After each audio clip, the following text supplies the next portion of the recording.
few years back. So I feel extra privileged. So Ziva is Israel's only female rainmaker, originally from Passaic, New Jersey. She works with international investors and the Israeli government to bring major infrastructure projects to successful fruition in Israel.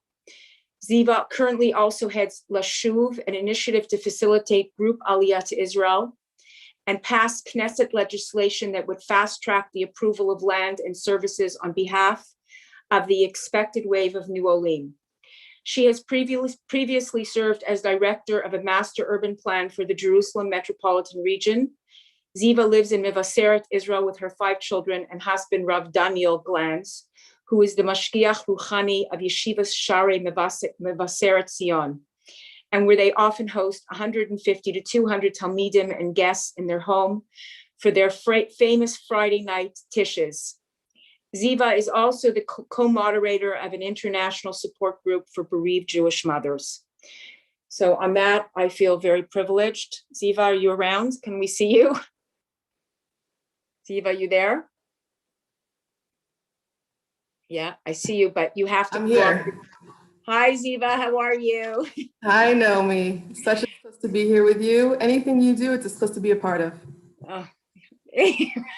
Okay, Ziva, I'm going on mute. Go ahead. Okay, so first of all, again, so happy to be here with everybody.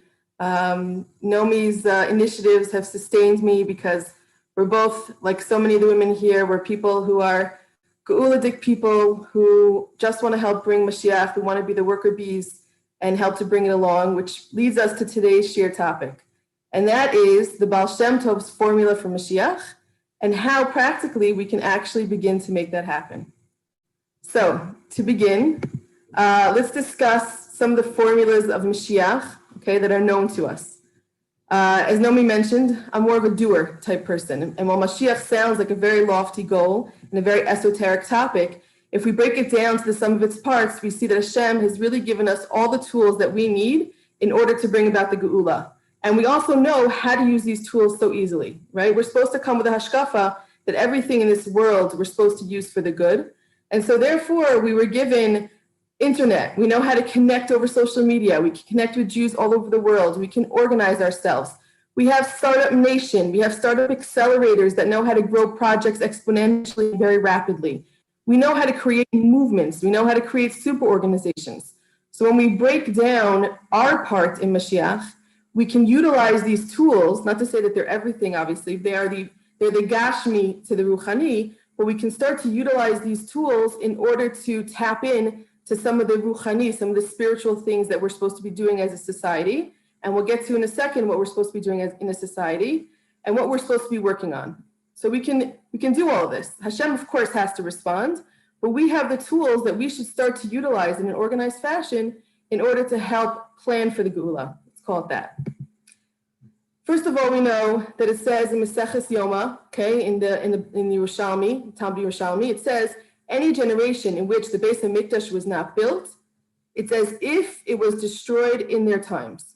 So not only do we have a directive that we have to try to obviously perfect ourselves towards Mashiach, but if we don't work enough for the Geula in our times, it's as if the Chorban is on us. It's as if the responsibility for not bringing it is on us. So not only is it an asay, but it's even more. In other words, we're being held responsible for anything that we don't do that does not enough to bring Mashiach.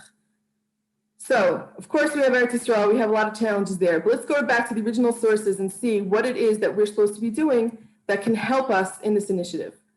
If we look for a sefer that is literally written as the outline, the formula for Mashiach, which many people don't know about, it's Sefer Malachi. Okay, now what's Sefer Malachi? Sefer Malachi is the last sefer in Tanakh, the very last of all of the Torah and the Nevi'im. It's obviously, therefore, the last nevuah, the last prophecy that we're given in all of our heritage. And so naturally, what is the last nevuah going to be speaking about? It's going to be speaking about Acharit Hayamim, meaning the end of days. What's going to happen right before the Geula? And I personally first opened the Sefer 5 years ago. We had a baby boy who, Nomi mentioned, I run a bereavement group. We had a baby boy, Malachi, who passed away shortly after birth. He was born prematurely. And so in trying to sort of give some sort of meaning or find some sort of meaning in all of the obviously intense grief and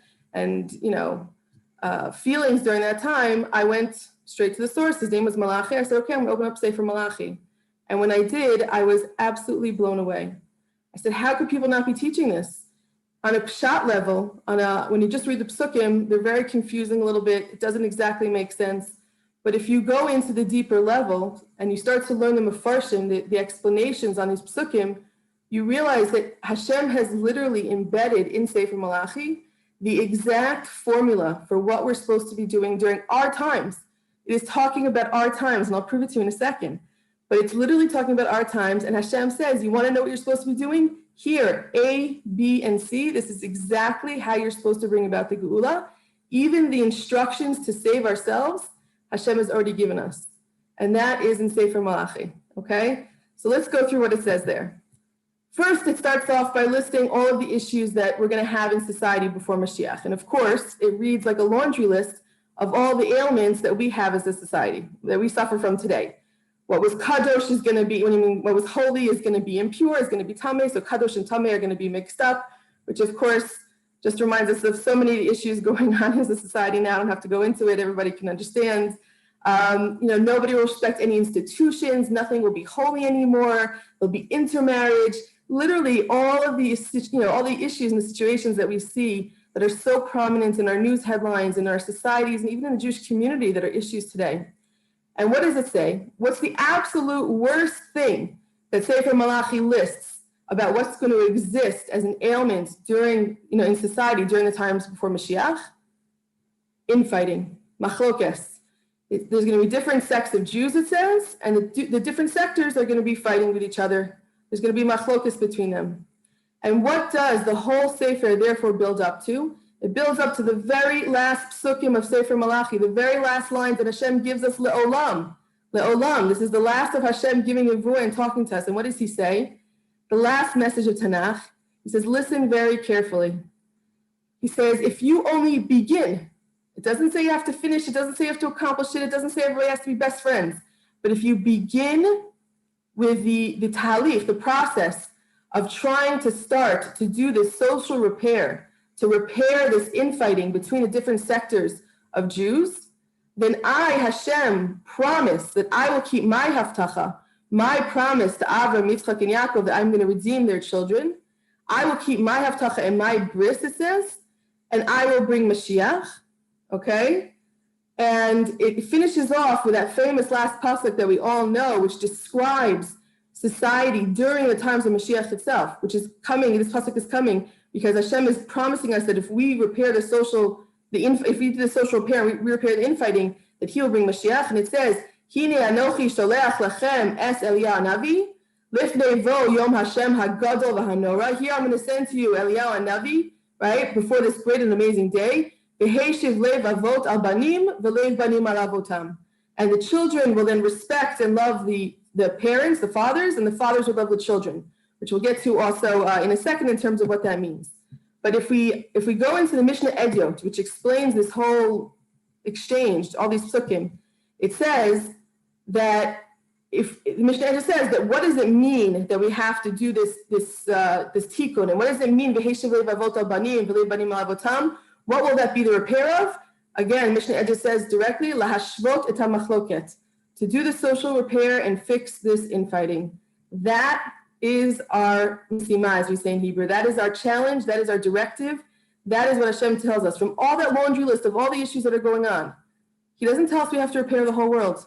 He doesn't tell us we have to fix all of it and we have to put the kadosh back and the tameh back in the right places and everything has to be, exactly the way that it should be.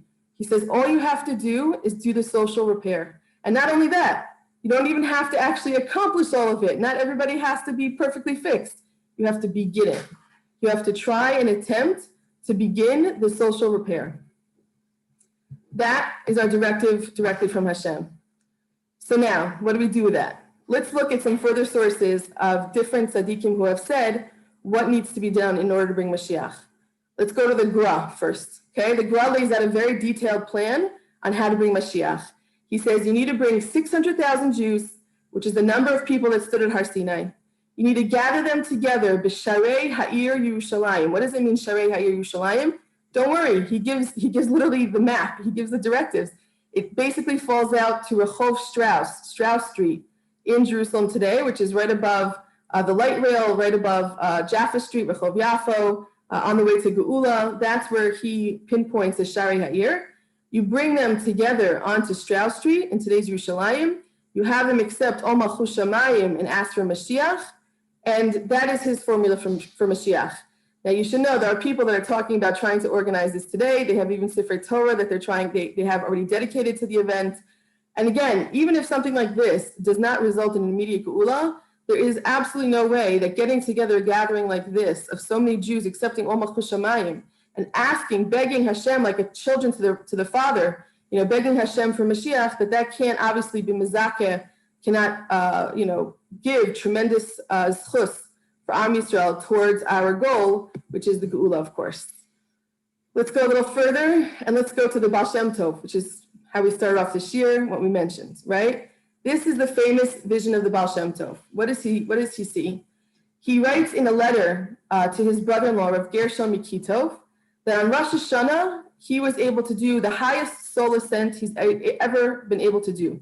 And obviously we know that the Baal Shem Tov was known for being able to go through the levels of Shamayim and to do tremendous ascensions of his neshama. They said even he was able to literally hang his body up like a coat on a hook and just go up as a neshama through the levels of Shamayim. And his greatest soul ascent, he describes in this letter, and he considered it to be such a profound holy event.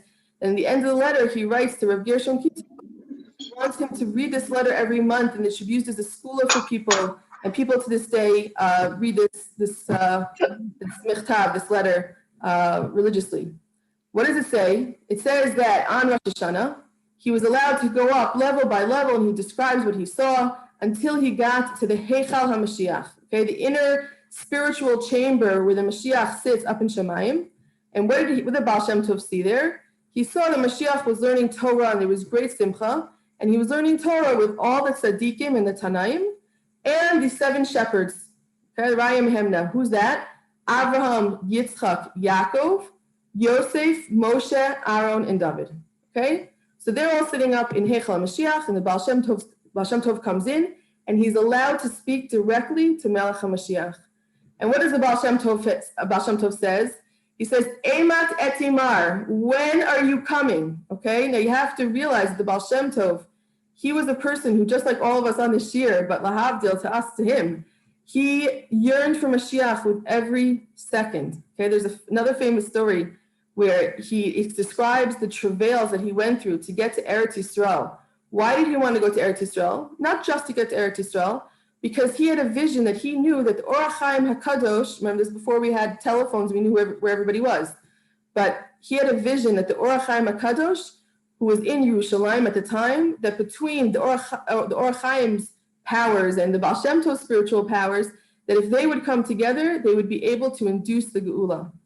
And therefore, he went through months of unbelievable sakana and travails, trying to get to Eretz Yisrael. He went with his daughter, Udal, and she was thrown off a ship, and she had to be rescued because of storms in the sea. And finally, he gets to Istanbul. He's only hours away, and he has a vision. And he says, almost like a baskol, I think, came out and said, "It's not time yet. You can't go. If you go, like the baskol saying, I will be forced to bring Mashiach, and it's not time yet." And so, despite all of the tsaros that he had just gone through, and despite being just hours away in Istanbul, Turkey, he was 6 hours. He could have been there to Israel. He turns back and he goes back to Poland, and he accepts upon himself the will of Shamayim, that this is not meant to be. And despite his own personal tsar for that, he goes back and he returns, and he does not go. And very shortly after that, the Or HaChaim passes away. So this is the Baal Shem Tov, who yearned for Mashiach in his every fiber and yearned to save Am Yisrael in his every fiber. And he says to Mashiach, he says, Emat etimar, when are you coming? And what does the Melech HaMashiach answer the Baal Shem Tov? He says, when your lessons will be publicized and revealed to the whole world. And when these teachings, ma'ayotecha, it says, when your wellsprings, your teachings will spread outward. Okay. The Baal Shem Tov hears this, And at first he's disheartened because he realizes that it's going to take a long time till that happens. It sounds like it's something that is an extended time. And again, the Baal Shem Tov was somebody who wanted to have Mashiach immediately, like we said.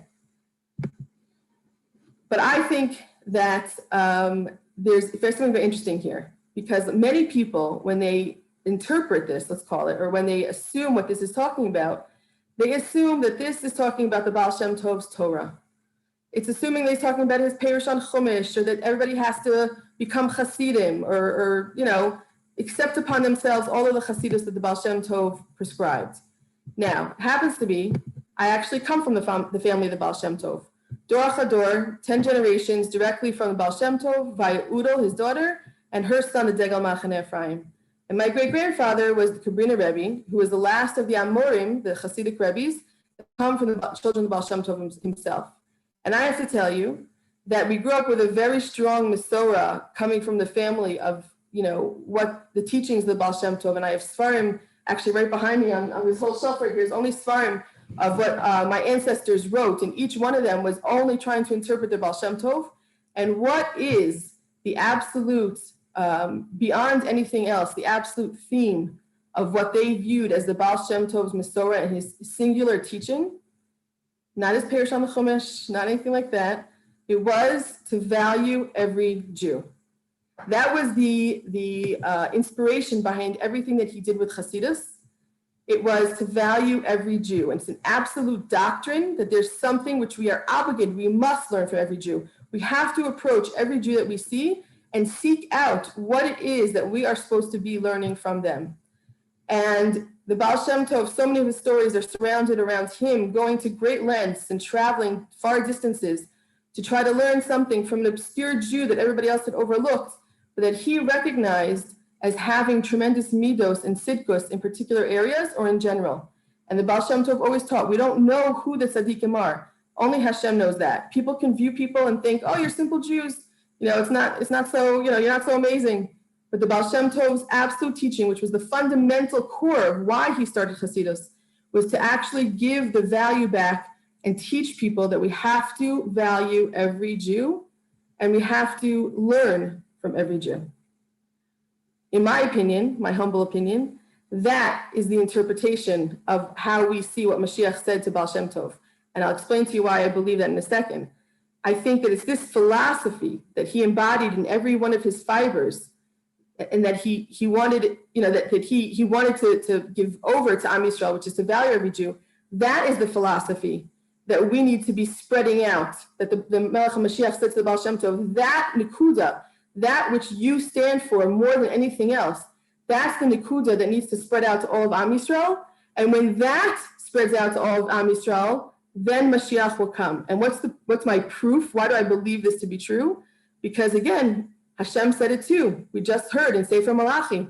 This is the same message that Hashem says. It fits perfectly with the mandate of Sefer Malachi, which is Hashem saying and promising that if we even begin, remember, just begin to fix the infighting and to do the social repair that we need, that Hashem will bring Mashiach. And those two messages are one and the same. And therefore, to me, that is what we have to take upon ourselves from this vision of the Baal Shem Tov and work towards doing the social repair. How do we do it? I think, first of all, it requires a switch in thinking, okay? We're not brought back to, I live in Eretz Yisrael, I live outside of Yerushalayim. We were not brought back to Eretz Yisrael, whether we live here or whether we don't live here, simply to stay in our fighting corners, like boxers, stay in our corners and to duke it out and try to fight to see who's the winner between the different sectors of Judaism.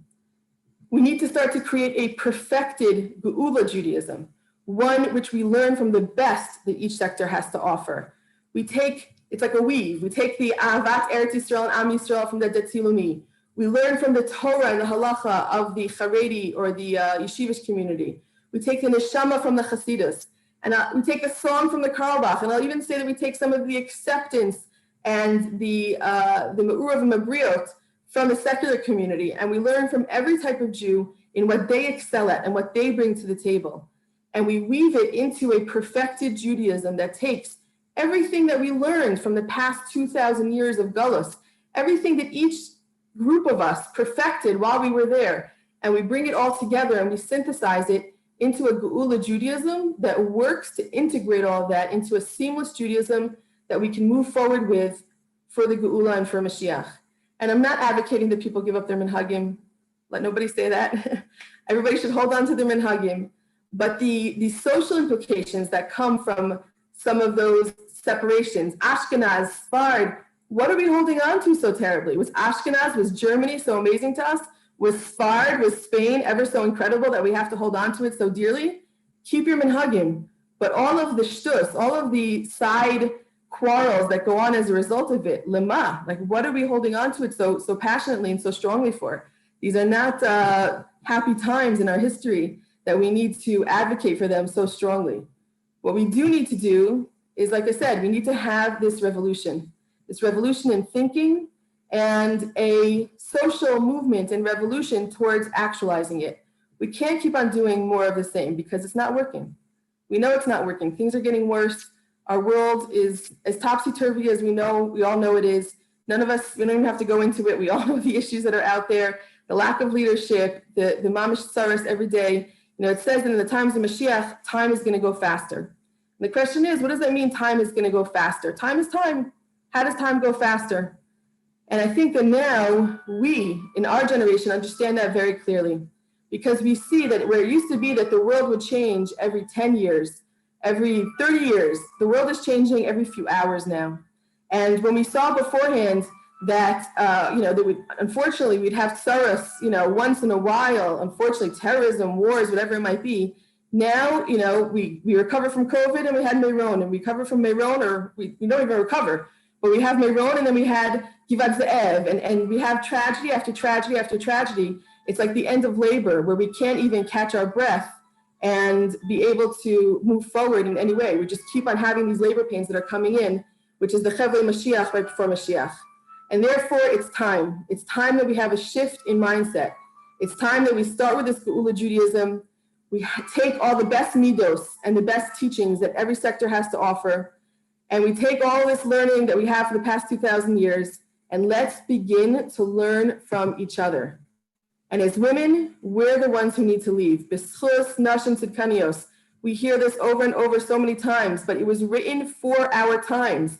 And it was written about each one of the women sitting on this group right now.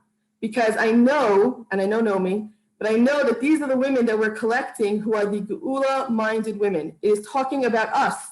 We do not have the right to not work actively towards it because everybody who's sitting here has in their neshama that they are the executive assistants, the worker bees on behalf of the Geula. And, we see the parallels between our journey and what was happening in Tzias Mitzrayim, right? It says it's going to be the same, right? In the past, they were nigalu derech nashim and atidin lehigael, that they're also going to be in the future redeemed. We see the meraglim and the lashon hara now that we have in Eretz Yisrael. We see the lack of direction and the confusion, just like the Bnei Yisrael had in the Midbar. 40 years they were wandering, they were confused, there was such darkness. And we're at the point where we're literally almost at the parallel of when Yeshua came and he conquered all of Eretz Yisrael via Yericho. And it happens to be, it's very interesting. This Friday, in 2 days, there's a big trip of people who are being escorted by the Israeli army. They're going into Yericho in order to try to, and I believe I want to go because I want to try to spiritually reclaim Yericho and this concept so we could try to usher in this era of the final conquering of Eretz Yisrael from the nations. But we as women, we need to connect our circles. I'm an organizer. That's my personality. I see things in organizational networks. And I see, like I said, that we have all the tools that we need. All we need to do is just step up to the plate and work together. We need to organize into concentric circles, each woman in their own area, in their tchum, in their community, in their field, whatever they know best, whatever they feel in their hearts and their neshamas that they can contribute to and they can bring to this greater, larger super network. That's what we should be creating. We should each be creating our own circles, but working together in an organized fashion, informing each other so that we're creating it as a movement of concentric circles, a super network that all sort of works off of each other and the energy of each other. And together we start this movement of Geula Judaism, of learning from each other, of working towards the Geula in an organized fashion. Nomi mentioned that I run this international bereavement group for Jewish mothers. And if you want to see Hashem's legion for Mashiach, go find a bereaved Jewish mother, because they feel the pain of galus acutely. It's a physical ache for them. It's not an esoteric concept. It's the physical ache of a mother yearning for their child. And their pursuit of the geula is just like a mother whose child, Lo Aleinu, is missing, and she can't do anything else. She's just consumed with the process of trying to find her child. She cannot do anything else until she finds this child. That is the same pursuit of geula that a bereaved Jewish mother has, because she is in pursuit of her child and she does want to be reunited with her child. And therefore, it is a singular focus of hers in all of her days. And bereaved families are literally a legion for Mashiach. And I think that they can serve as a tremendous example of how we should all be integrating this philosophy into our lives. Chas v'shalom, not for the same reasons, but we should be integrating this unbelievable yearning for geula, this unbelievable pain. You know, a bereaved mother understands a little bit of the pain of the Shekhinah, who has been separated from her children for so many years. I lost my baby 5 years ago. The Shekhinah has been sitting there for thousands of years, separated from her children. I can't even understand the unbelievable amount of tsar that creates. Now, I'm understanding obviously on my human level, but I can daven for the pain of the Shekhinah, and we all can daven for the pain of the Shekhinah. In our daily tefillot, we can say, Hashem, the Shekhinah has suffered enough. How can we continue to separate the Shekhinah from her children? How can we continue to have the tsar? Because it's your tsar, it's your pain. And please therefore redeem us so that you and the Shekhinah do not have to go through any more pain anymore. And that's the message that I wanted to leave off here for you today. I welcome everybody to suggest how we can do this together as a group. Any suggestions for ideas? We're all here to listen. We're all here to help each other. And we're all here to bring it about together. Thank you so much, Nomi. And thank you for the opportunity to talk. Ziva, it's Noam. Thank you so much. That was so beautiful. You are a great speaker, Ziva. My husband's the rabbi. I'm so glad that you agreed to speak. Ziva, did your husband just recently write? He just wrote a sefer. Didn't he just come out with a sefer? Yeah, he came out with a sefer on Tefillah by Mosaic Press. And it's interesting because you think that everything's been written about Tefillah, but he wrote the sefer because he realized that nobody was actually talking about the spiritual journey. Tefillah is supposed to be a meditation. It's supposed to be a journey that leads you, according to Kabbalah, through certain stations of what you're supposed to be doing at different stages. And everybody talks about kavanas and things like that, but nobody explains to you the Kabbalah, let's call it, or the journey behind what you are actually supposed to be feeling, thinking, and integrating at each step of the tefillah, and why they were written that way in order to guide you on this guided meditation that's supposed to manifest in your life all the things that you need. So, what is the sefer called? It's called the Art of Tefillah. It's Mosaic Press. I can post up the link if you want. Yeah, post up the link. That would be great. Okay, Ziva, thank you so much. That was so beautiful. Thank you so much to everybody. Thank you, Ziva. Thank you so much. Thank you. As always, thank you. You're amazing. Question? Just one question because it's getting late. Just one question we'll take, and then Avia is going to do the Shmir Salashon. Go ahead. Is there any way that you could get together all the teachings of all the great rabbis and put it in one book and start?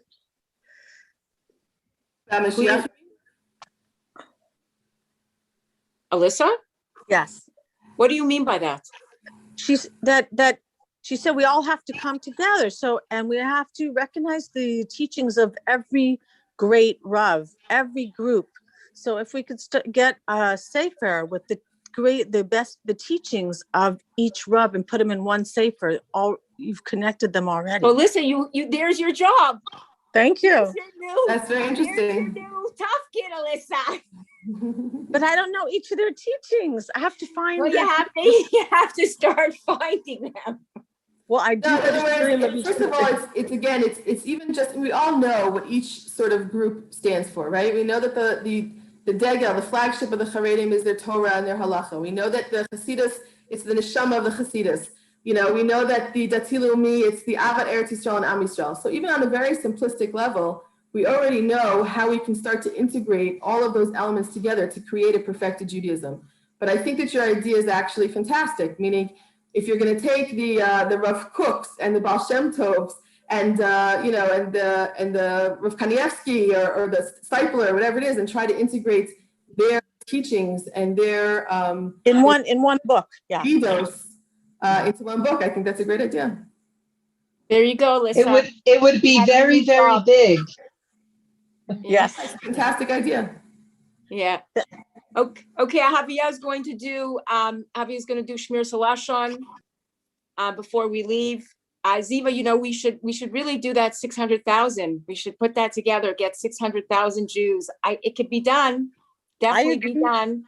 Yes, Right. Joy. It is being talked about now. There's actually a 3-day fast that they're planning for the end of Tammuz. And I don't know if we're going to get the permission from the Jerusalem municipality in time to do it connected with that fast, but there is talk of doing it. If anybody wants to be involved, let me know. Wow, that's amazing. Okay, Ziva, thank you Thank so you much. very, very Okay, much. go ahead, Javier. Now, 1 second. Just stopping the recording.